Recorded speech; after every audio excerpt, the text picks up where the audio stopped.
যাই দিয়ে একটু বাইরে ঘরে দেই দি কি অবস্থা বাইরে ঘরে। স্কুলে কিনছি একটা গরু 50,000 ঠাই দিয়ে আষাঢ় মাসে ল্যাংরা গরু পাই গিয়া কিনছি 50,000 ঠাই দিয়ে এই 50,000 দাম আছে। তার দাম নেই হার কাছে 50,000 হালাই গলায় দালালের বস্তায় মোরে 50,000 ধরাই দিছে হালাই। কি কমু এ গরু ঘাস খায় না, ঘাস খাইলে কয় মোর খিদে লাগছে, ঘুমাইতে গেলে কয় মুই চই দেই না। কি কিনছি এটা করছি না 50,000 দিয়ে উডে উডে হ্যাঁ খায় না। এ তুই কি খাবি তুই ক? ঘাস ছাড়া কিছু খাইতেছে না তো? হ্যাঁ খাইলে কবি মোর খিদে লাগে না।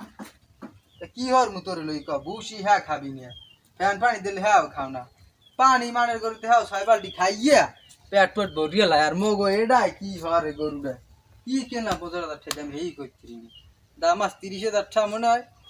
তা যা কটা ঘাস মাস খাওয়াই একটু হারন তো মানতে পারলাম, হ্যাঁ হারেও না কাঁচা ঘাস কথা কাজ দুটো খাওয়াইয়া এইবার এটারে দেই চালান করে বেস্তারি সামনে ডাড়ে তা যাই দি ঘরে দেই কাশি ডে লইয়ে দুটো ঘাস কাটি লইয়ে মনে